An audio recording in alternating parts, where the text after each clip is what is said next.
Hi, everybody. This is Marty Watts with America Talk It Up, and we're back on live again today. And I've got Ed Nunes with me. And if you hear my dog barking in the background, I've got somebody. We're doing this Zoom from my house, and I've got somebody painting my front of my house. So hopefully, if the dog gets wants to talk too much, I might have to mute. But guys, welcome back, Ed. Thank you, Marty. Welcome to you. So we hadn't talked for a while, and a lot of things have happened in the last 3 4 weeks. And give us up. The big thing here in New Mexico is the retirement of Ray Birmingham, the head coach of the University of New Mexico. He's been our coach for at least 15, 16 seasons. Before that, he was with New Mexico Junior College out of Hobbs, the Thunderbirds. Before that, he coached at Mayfield. He had a great career. They almost pulled it off against San Diego State in his last game by one run, but he rode off in the sunset with his horse. What an ending with Ray Birmingham, the old cowboy. No, I had a chance to talk to him a little bit last week, and you're right. He did. He had a great career. 43 years of coaching baseball, which 14 you mentioned were coaching here at the University of New Mexico. And I think the big thing is that he leaves the program better off than when he found it. He absolutely did. Look at the improvements to Santa Ana Star Field. They finally got a better press box, better seating. New locker rooms are in the work still. It's a great place to watch a baseball game. But I think the program, he's coached Mitch Garver, who's in the pros. Sam Haggerty is in the pros. Luis Gonzalez is in the pros. I really enjoyed watching the team. I got to do a lot of PA out there at Santa Ana Starfield for a lot of seasons, and I enjoyed watching his teams play. But I enjoyed talking to him because he's a true New Mexican. That's not to say that all the other coaches aren't great too, but that guy was about New Mexico. He's about the people here. He's about the community. He's about he's going to be really missed. I sent him a message saying some people can never be replaced. He's going to be hard to replace because of his connections with people. Connor Mang said that he felt Ray Birmingham had raised him as a kid. Not really as a little kid. He's got parents, but when he was here, he felt that Coach Birmingham was a father figure to him. And so before the game, they had a great send up. I wasn't there, but I heard about it. And Connor Mang said it gave him chills.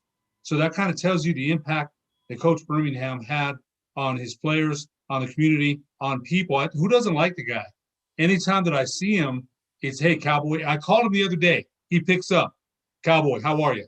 I mean, I hadn't talked to him in a long time. So he's a great guy, and he's really going to be missed. Well, by the way, we had money allocated for the press box, but our governor took it away 2 weeks ago, so we're not going to get the upgrade at the press box that we're hoping for. Maybe the next legislature they'll give us some money, but I guess because this tight year in state government, they got to cut costs. But anyway, they shouldn't cut on other things, but they cut the baseball. So anyway, I'm disappointed with that.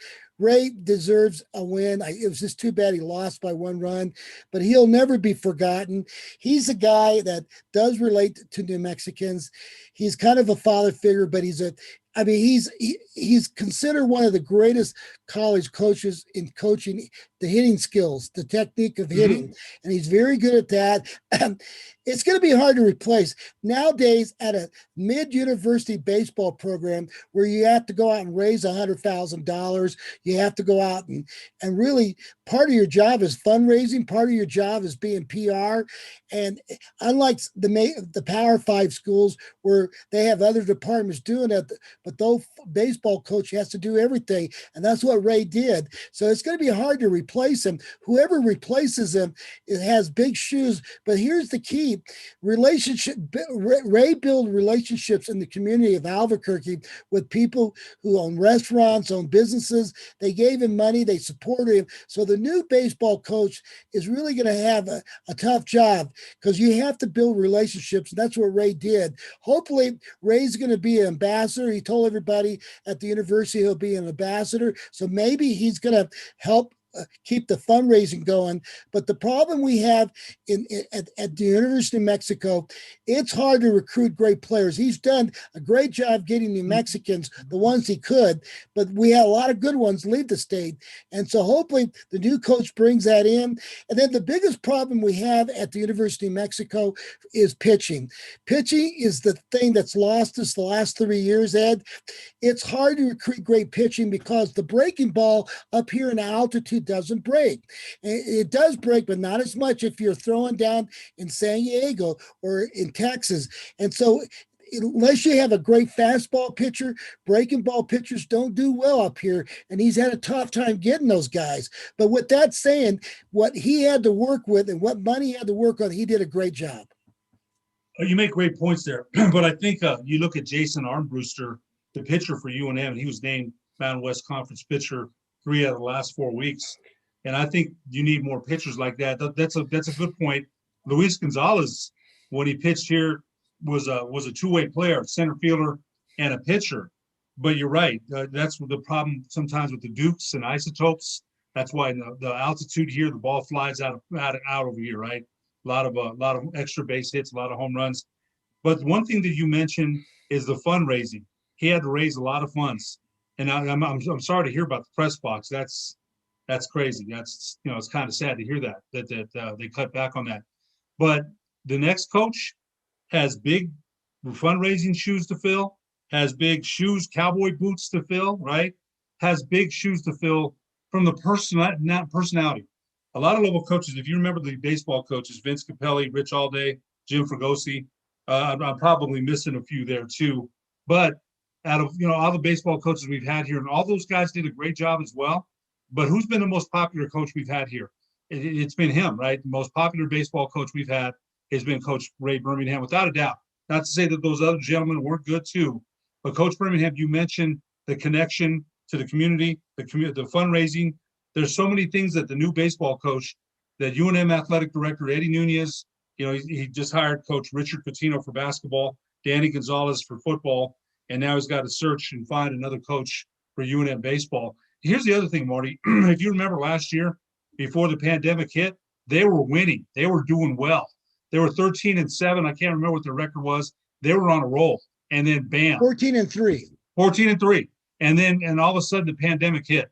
And I remember Coach Birmingham saying this in the paper, that the guys in the locker room were crushed because they felt like they had a chance, right, at 14-3. And they came back this year, and they had some wins, but they didn't win their last game of the year, and it just didn't work out this year. But I really lament, I bet he does too, that they weren't able to play last year because of the pandemic. Well, here's this season. It's been frustrating. They've had 9 leads going in the 9th inning. They lost it. That's 9 victories. Okay. Their bullpen hasn't come through. They've lost, just like the other night, they lost close games. But here's the thing. Coach Allday and Coach Vince Capelli were good guys. I knew Vince Capelli better than I knew Allday, but I got to know Allday. He would come up to Chicago and recruit people in Illinois. I got to know him, and he was a pure good baseball man. By the way, he passed away this year. My heart's out for him and his family, and he lost his son in a very tragic time. Remember what happened to his son, Ed? I don't. His son got killed in an accident, I think, or I don't know. I don't want to go into detail, but he lost his son. The problem with Coach Allday and Vince Capelli, they are pure good baseball, man. The difference is they weren't a personality plus. They weren't the type of guy to go out and do fundraising, build relationship. They were just pure baseball. And so that's why Ray was so much different than the other guys, Ed, because he could go out and raise money, build relationship, nothing. And that's why it's going to be tough. Now, I know there's 3 people that interviewed for the job. One of them was Jordan Pacheco, who is famous. Jordan from La Cueva High School, right, and played for the Lobos, played 3-4 seasons in the major leagues. He's up for the job. But the problem with him, he has no baseball coaching experience. Hopefully, if Ed Nunez can look past that, they could put a good staff around it. I think Pacheco could go out and raise money. People love Jordan Pacheco. Don't you believe that? They do. It's a great name. It's a great name, but that is a concern because you remember, you just said it earlier about Coach Birmingham's ability to teach hitting, to teach a lot of things, right? And that's important. You can put a good staff around Jordan Pacheco, but the teaching part, that's key to building a winning program. So we'll see. Although I like the name, right? Of course, he's a local. He played the majors, also played minor league ball for a number of years. So right And then offhand, when you hear the name, and you're yeah. he could have what we call the Danny Gonzalez effect. You know, you know how Danny's blended in with our culture here, and Jordan Pacheco is one of those type of guys. Like Danny Gonzalez, the head football coach. I I say unless you put he needs. I would say if he did coach, it would take him some time to build it up. And you're exactly right, Ed. You hit it right on the nose. The problem we have at a mid-conference level baseball team is you've got to take players and make them better. You have to have the ability to see the potential of a player like Coach Birmingham did, then teach them to become better hitters. How many times he's taken players who are average hitters and made them great hitters, and he's done that time in and time out. So basically, that's what he had over. And of course, he was on the United States baseball team, as the hitting coach. So it's going to be curious. Now, Jordan Pacheco has, I think he has some ingredients, but obviously you got to have a staff around him. So it's going to be interesting. By the time this podcast comes on live on Thursday, we might know who's going to be the new coach. My understanding, I think they're going to make an announcement this week who's going to be the new coach, Ed. So it's going to be curious who is that person. Do you have any gut feeling on this? I haven't. The only name that you've mentioned that I saw was Jordan Pacheco. They'd mentioned a couple other names a couple of weeks ago. I don't think I paid too much attention because I was still concentrating on Coach Birmingham's exit, which he deserved when he got at Santa Ana Starfield on Saturday with the horse coming in with the cowboy and his hat and everything. I was concentrating more on that. But when Jordan Pacheco's name was mentioned, I think now I'll kind of disagree with you about Danny Gonzalez. Now we'll talk about Coach Gonzalez here in a minute, because the effect he's had already on this program, only coaching 1 year, I don't think I've been more optimistic about Lobo football season in many, many years, many years.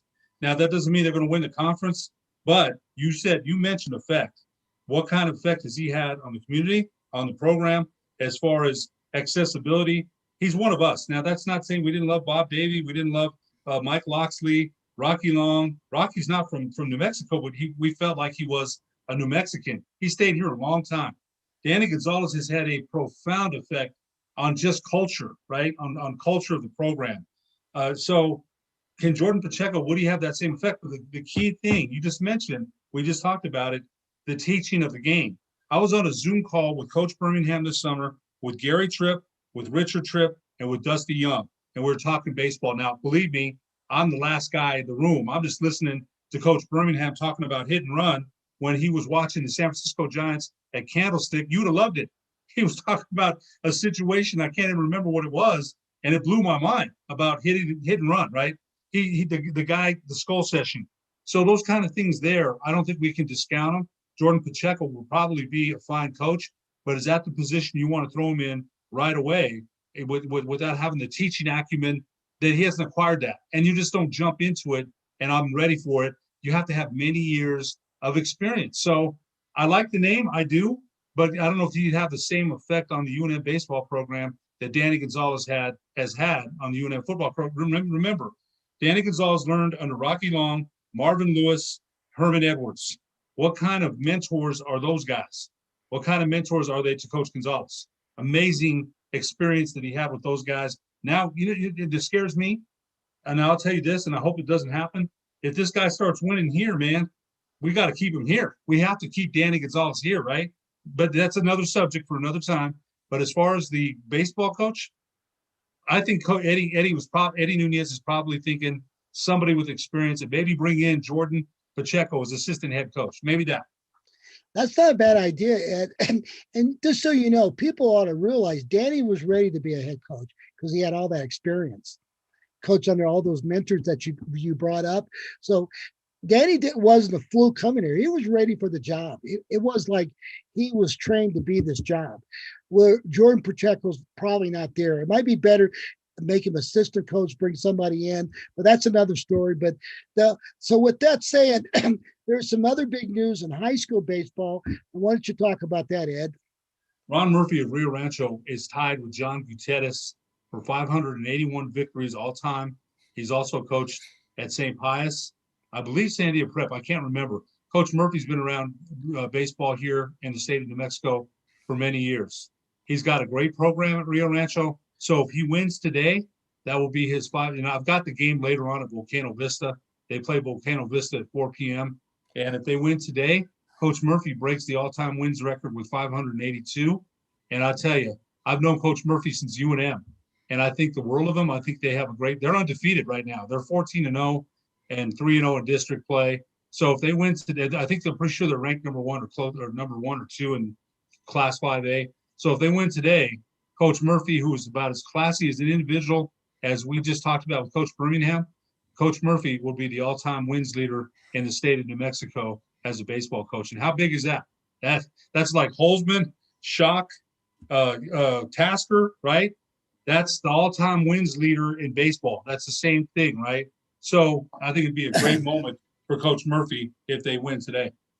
Well, I remember when Murphy started out at St. Pius, he took that St. Pius program and built it into a powerhouse. But he was frustrated because at Pius, he was limited what he could get and who could play with. And then when the offer came for Rio Rancho, he took the Rio Rancho job, and he'd made that. They got one of the best high school baseball stadiums in the country. He's really built that program to where it is today. So hats off. I loved him when he was at St. Pius, but I knew why he went to Rio Rancho. I mean, he took it.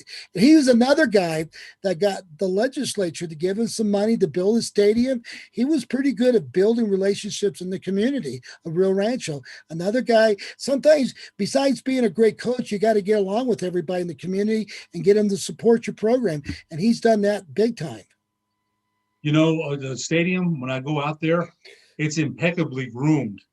And I can't remember the guy's name that's in charge of it. He's a great guy. I see him there every spring because I do PA out there. But he works on the field in the morning. He comes in the afternoon, and you see Coach Murphy's players with the rakes. They keep the infield. You would love it. You've been out there before. You love baseball. You're a big baseball guy. So not only do they take care of the field, he takes care of the program. He's got a winning program. If you're about to win 582 games, what does that say for him and his longevity as far as where he's been and the way he's done it? I had their game against Las Lunas about a month ago. He's got good pitching. He's got good defense. They run the bases well. They hit and run. They're situational baseball players, and that comes from Ron Murphy. It comes from him. It's got to come from somewhere. But I think he told me this too. They didn't play last year. And his son is a senior second baseman. And he told me, he says, you know what? It means so much for me to be able to get this season in with my son. I mean, think about it, right? He's got about 6, 7 seniors on the roster. One of them is his son. And you're getting that senior season in. And normally by this time of year, Marty, all the sports are over. All the sports are over by now. And so you got seniors that have already graduated still playing for their team, for their school. That's weird. Because normally when you graduated from Sandia, I graduated from Highland. We're done with that school, right?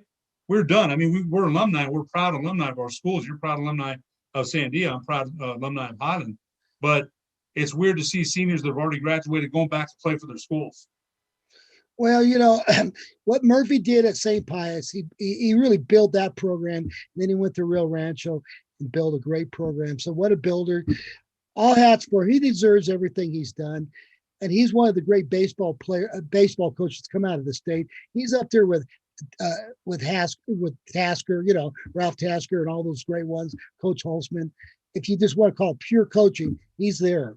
So with that said, the good news is ProView Network, the company I work for, we just got a 3-year contract for the Connie Mack World Series. Our first broadcast is going to be July 23rd up at Ricketts Park.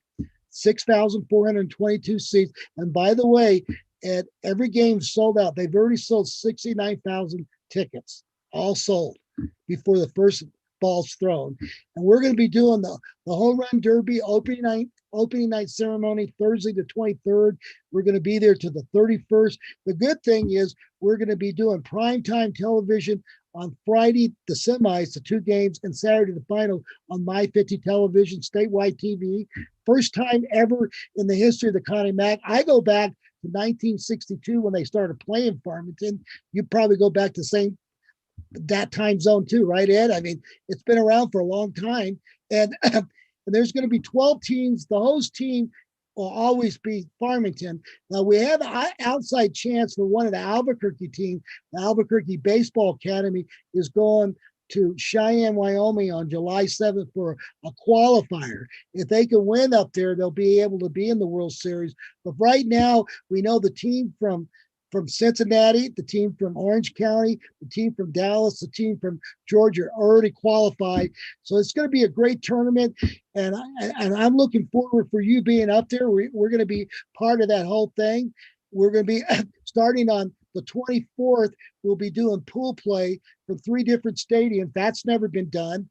And can you imagine if you went to Isotope Parks, that's the AAA ball club for the Albuquerque Isotopes for the Colorado Rockies. Can you imagine if you sold the Isotope Stadium out 10 straight nights? What would that do? I don't think they've ever done that. You know what? No, back in the day, maybe when it was the sports stadium, maybe. I don't, maybe.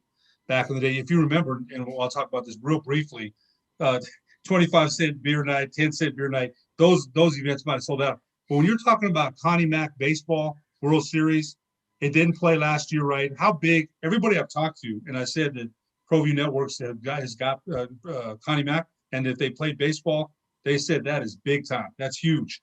You mentioned, now Scott Galletti, who's been doing the Connie Mack World Series for, 3-4 years now, he'd always tell me about how big that tournament was. He, of course, he's one of the best broadcasters in the state. There's no question about that. He would tell me about it. He would tell me about it all. He's gone down, except last year. He's gone down for 3 years in a row. And so he would tell me about what a great event it was, how much fun it was to broadcast. And so I'm really looking forward to it. We're going to have a pregame show, a postgame show. Every night at the end of the evening, we're going to have a studio set up in the concourse. We'll do a wrap-up show with highlights and interviews. So we're all going to be part of that. And then, so it's going to be great. The one thing I was going to tell you, Ed, the thing about the Connie Mack World Series, I talked to Coach Ray Birmingham. I've talked to the coach from Oklahoma. They've all told me, and I've talked to, it's the last pure great baseball tournament left in the United States outside of the Little League World Series. The Connie Mack is it, and nobody does. And what our goal for ProView, and Ed, you're going to be part of this, we're going to make this the greatest broadcast of all time. And we're going to have 8 cameras. How many ballparks have 8 cameras? We're going to have replay. We're even going to have a replay device for the umpire, on the close calls from first base, home plate. We're going to have a replay. And then we're bringing in the latest electronics. We're going to have a radar device that tells you how fast the ball's coming in, even the speed of the bat speed, and the trajectory of the home run. So when you're doing the broadcast, you can say that ball went 422 feet. Now, and then every ball player, now get this, Ed, any player, any team, he's going to have, after each game in his portal, he'll have his own account. You have all his bats and all his highlights. Every player gets that as part of the package. And then we'll have a scouting report package for each team after each game for the next game they're playing. And then we're going to have a scouting report package for all the scouts, all the college scouts, pro scouts. If they want any ball player, we'll have all their bats and everything all on film. You know what? It's amazing. Yeah, think about that. So for the state tournament in basketball, we use the shot tracker, right? We use a new kind of system where in the past, let's remind everybody that we had to go down to the floor and get stats at halftime.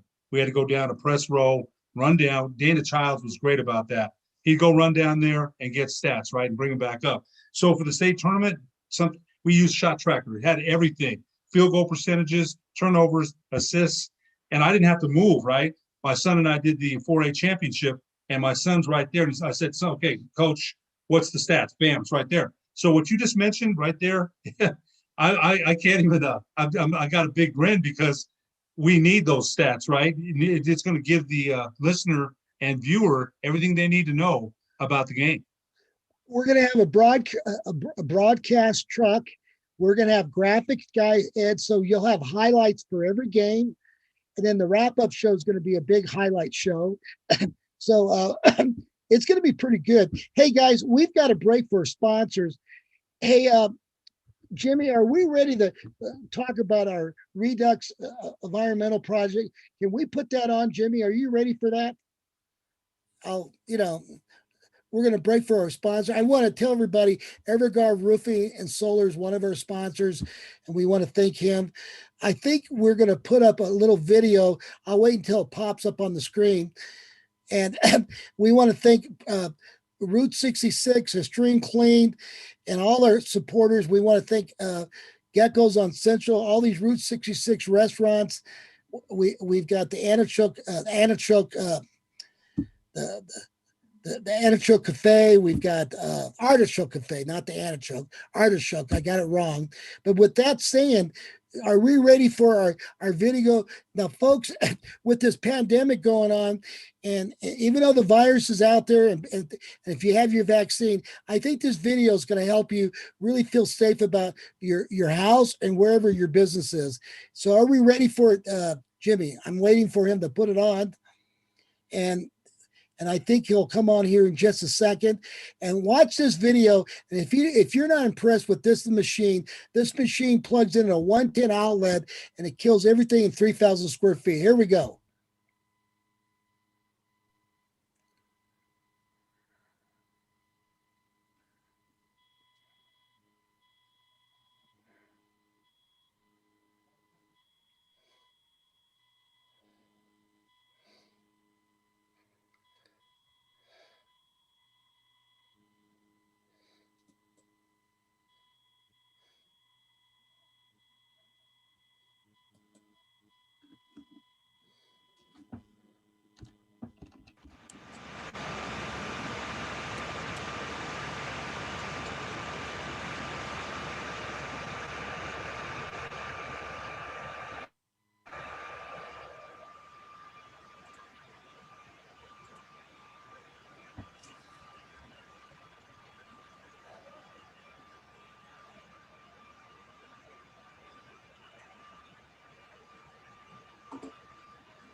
The virus that causes COVID-19 and other pathogens are reminders that bad air can kill. You want protection to keep you healthy and give you peace of mind, but you won't settle for just any protection. You want the best out there. Active Pure. The Active Pure system has origins in the NASA space program. It's even been inducted into the Space Foundation Hall of Fame. Active Pure is used daily by hospitals, schools, sports arenas, restaurants, government buildings, homes, and more. So how does it work? The Active Pure system dispatches invisible supercharged submicroscopic particles at tremendous speed. The particles collide with viruses, bacteria, and other nasty things and immediately turn them into harmless byproducts. Active Pure works immediately on both air and surfaces. It comes in portable units built for any space, from gigantic ballrooms to elevators. It's affordable, easy to install, and virtually maintenance-free. It's like invisible personal protective equipment, or PPE, for you and your pets. Sounds too good to be true? Independent FDA-compliant lab testing has shown that within minutes, Active Pure neutralizes more than 99.9% of pathogens, including the virus that causes COVID-19. The Active Pure Medical Guardian, powered by the same Active Pure technology as our other products, has been cleared by the FDA as a Class II medical device. There's only one Active Pure. Beware of claims for other systems like HEPA, bipolar ionizers, and UV light. They're passive and slow. Some trap pathogens, but don't destroy them. In fact, many of them are so dangerous people can't even be in the same room while they operate. No system cleans the air faster, safer, or more effectively than Active Pure. To give your family and your customers peace of mind, choose Active Pure, protecting lives with air you can trust. To get Active Pure for your home, office, store, or organization, contact your local distributor.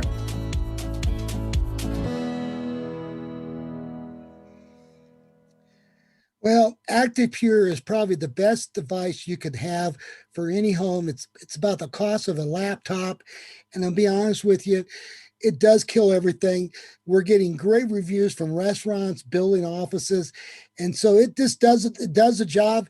And if we're going to keep everything COVID free and try to open up the state, these machines are really going to be helpful, right, Ed? We need it really bad to get the state open up. And talking about opening up the state, we're making some progress. I think we're one of the highest in the country with vaccination. I think we're at what, 70%. That was about 80. And so that's why I think that the governor this week should make an announcement to open everything up. I think they should be open. What do you think? I don't She think mentioned it was going to be around. She said at the end of June, right? So maybe with the vaccination, the way you said they're going, maybe it'll be sooner. But I think the good news is that yesterday, if you looked on the news and you saw everybody traveling and getting together for family events, it looks much better than it was a year ago, much better. And although people are still getting COVID and some are still dying, it's much better than it was just 2 months ago, much better. Well, and here's I've talked to my doctors. I've talked to many doctors. So far, I think there's only 5 or 6 cases in the whole state where somebody who's been vaccinated got the virus, but they didn't feel good for a couple of days and it just went away. The good thing about the virus is if you did pick up the virus, you're not going to a ventilator. You're just going to feel sick for a day or so. But nobody's died after taking a vaccine. Nobody in the state, but there's been a few, not that many.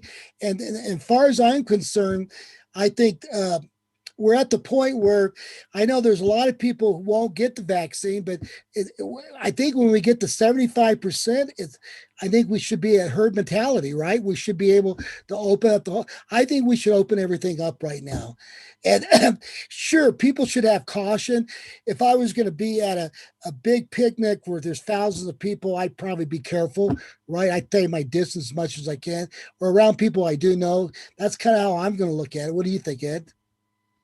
How are you approaching, this is a question, masks? Are you still wearing yours like in stores? I mean, I still am, but the other night we were at the Sawmill Market and I felt like taking it off. I'm vaccinated, right? But I'm a little cautious. There's, like you, if there's people around me that maybe I don't know as well, I'll probably wear a mask.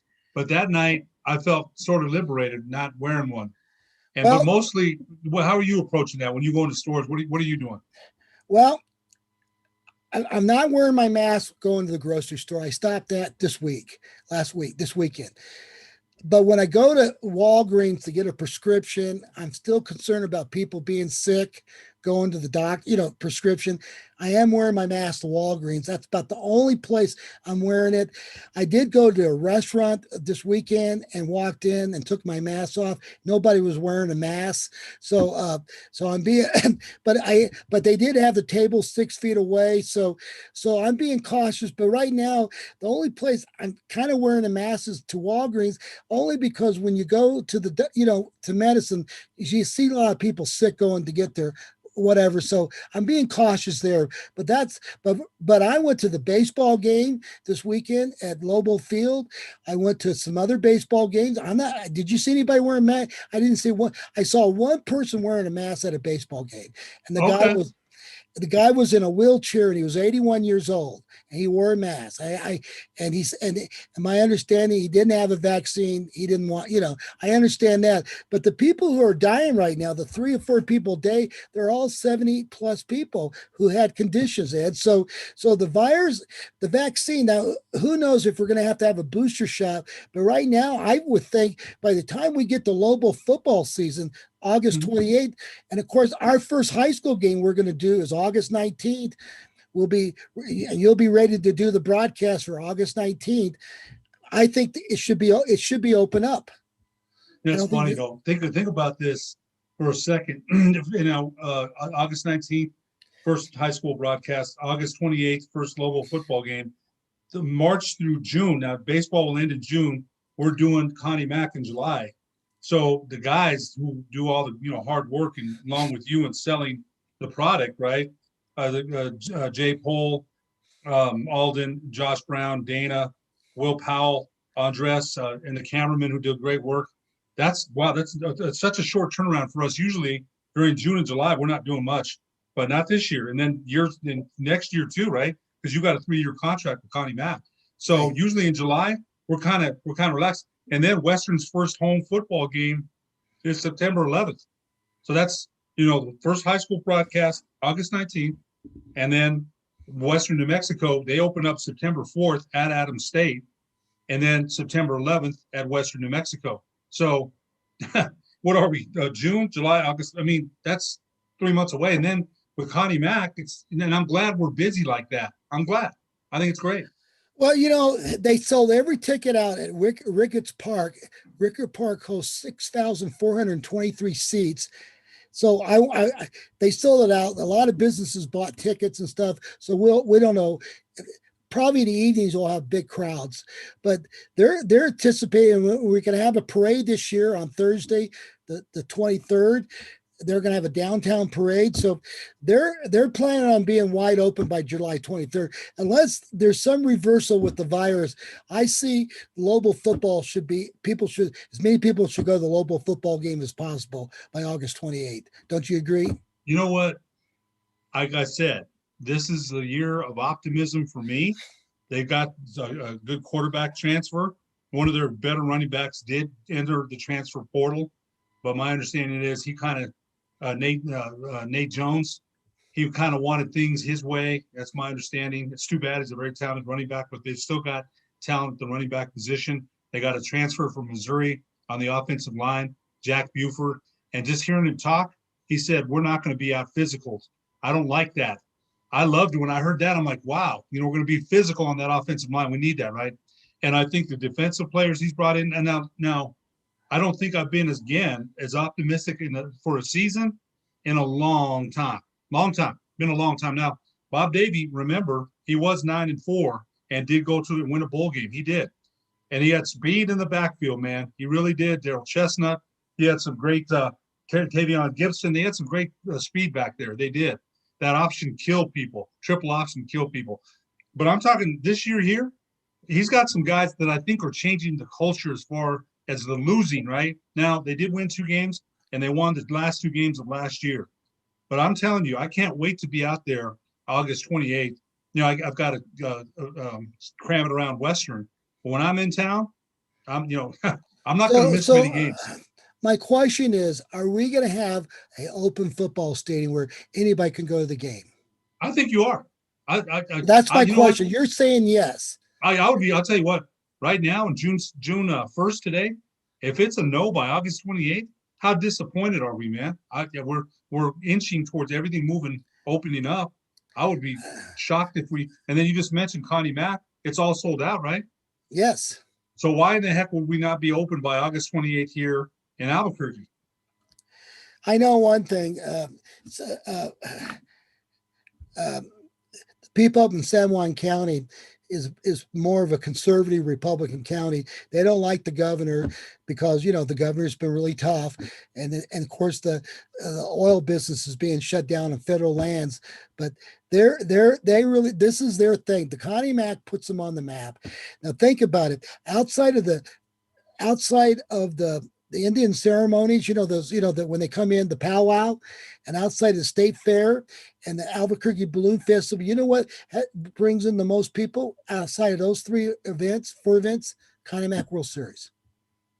They must be really looking forward to it because last Matter year. of fact, I'm getting this rooms for all of us to sleep. But by the way, it wasn't easy to get us rooms for everybody because every room is sold out. I got us rooms for everybody. but that's gonna and that's how big it is, Ed.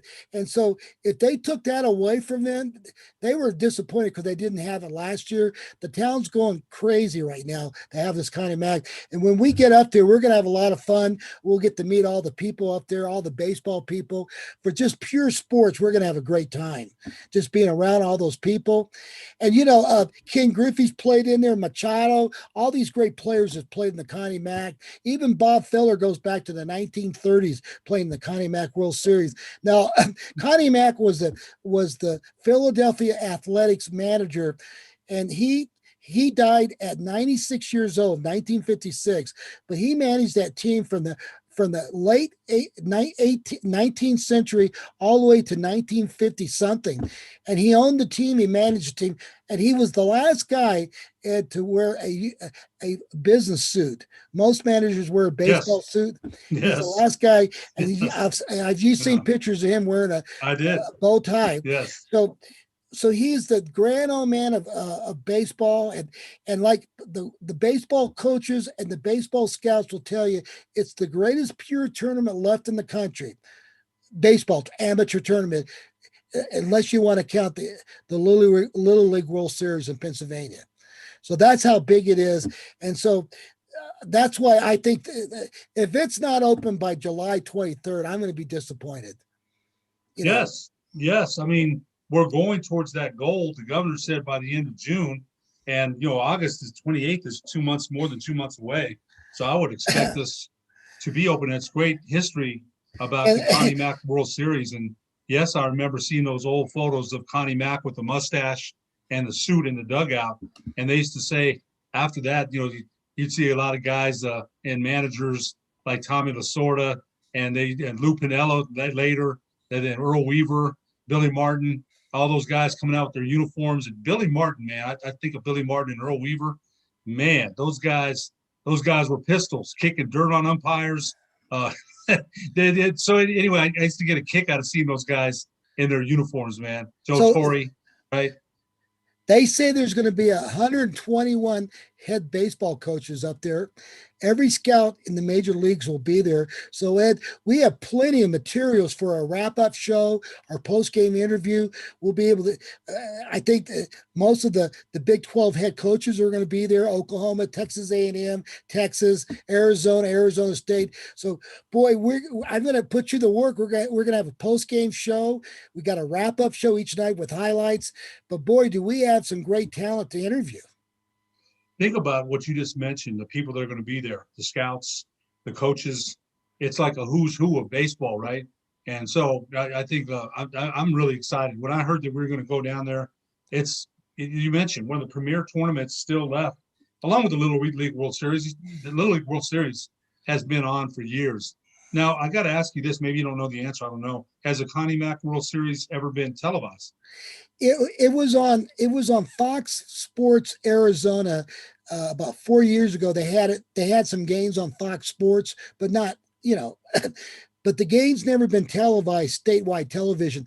Our plans right now is to have 2 games every night on Comcast 26 from Monday the 26th to Thursday the 29th, and then Friday and Saturday we're going to be on My 50 TV, and that could be picked up by Dish, satellite. Every cable system will pick up the game, and that'll be the first time we've had statewide coverage. The only people that won't be able to pick up the game is in Las Cruces because they're part of El Paso, but that was one of the reasons I think we won the contract. We're willing to do that. And so we're making history. And when we go up there, we're making history for the first time. And I told you, we're going to have 8 cameras on the field. Can you imagine a broadcast with 8 cameras? We're going to have every angle. Yeah. We're going to have, and I think our guys do a great job with what we have, right? 1 or 2 cameras, but 8 cameras. That's amazing. Now, the pool play on Friday and Saturday, we're going to have 3 cameras on each field. So that's what we normally do for a Lobo broadcast. But when we get there, we're even going to have a camera in the dugouts. So it's going to be incredible. And then our post-game show, people who do go to the Connie Mack will be on the concourse, and we're going to have our own ESPN setup with rollers. We're going to have our own desk set up like you see on ESPN. So we're going to have a wrap-up show. We're hiring people to do graphics and highlights. So during the game, all the highlights going to be ready 5 minutes after the game, and we can post it on the post-game show. So we're going big time like ESPN. This will be probably there won't be an amateur baseball tournament the way we're going to do this, Ed. You'll be proud to be part of this broadcast. Well, what you're describing, yes, I'm already getting chills thinking about it because it is that prestigious. It's fun. And these people, how long has Connie Mack been played over there in Farmington? How many years now? They've been playing it since '62 there. Man, yeah. So, yeah, that's as old as me, 59 years.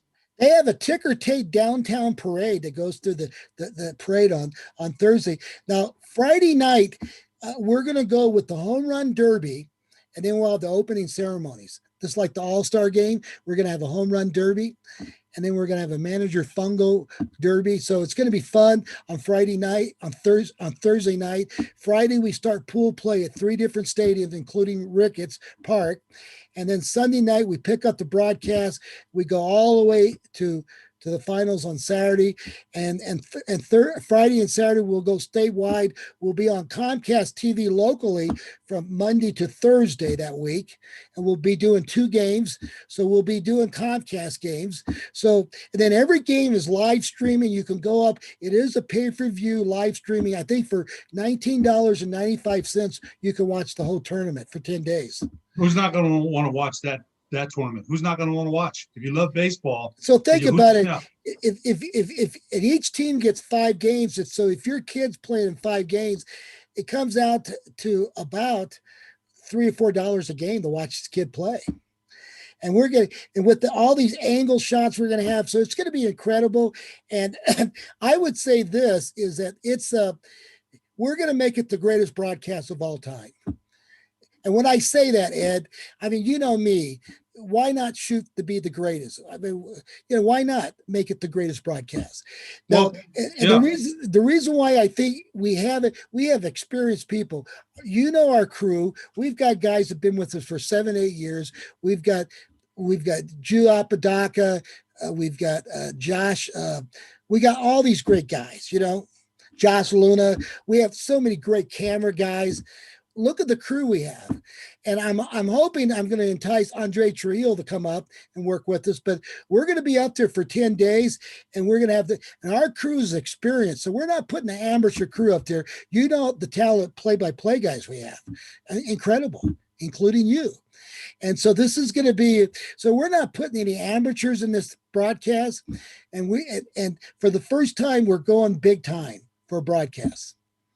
Well, you know what? You worked very hard to get that contract. And when you're talking about a broadcast to that scope now, I think it's fair to ask, I don't know that we've done anything like this on a big level like that. So for ProView Networks, it's been around since 2006. It's huge, right? 2007, I'm not sure, but it's huge. It's a huge thing. So I know that I'm excited. We all want to make it the best we can. One of the things that you mentioned a couple of nights ago to me in a text, how many views we had over the last couple of months. Maybe you want to mention that in a minute, but how many eyes will be on this broadcast over the 2 weeks? How many eyes? So you got a lot of people watching, and of course we want to make it the best broadcast we possibly can. And the American Amateur Baseball group controls the Mickey Mantle World Series and Stan Musial, and we're hoping after this, hopefully next summer we'll be able to do the Mickey Mantle World Series and some other places. So July is kind of a slow month for us. So if we could fill in with National Baseball Tournament, I would really fill in with ProView's schedule. And getting back to numbers, here's the news. We started, as people who are watching this broadcast, they don't know that New Mexico didn't have fall sports. So we tried to cram all our sports in 4 months, starting on March 1st. And so we've been broadcasting all these sports. Right now, we're up to 472 games. And as of today, we're at 4,703,000 views. That's incredible. Unbelievable numbers.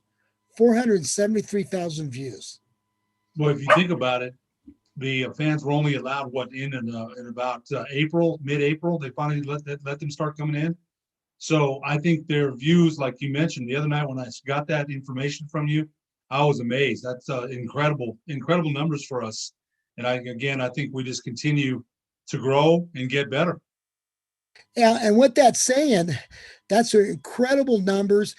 Out of that 476,000, about 300,000 people paid to watch these games. Paid. Yeah.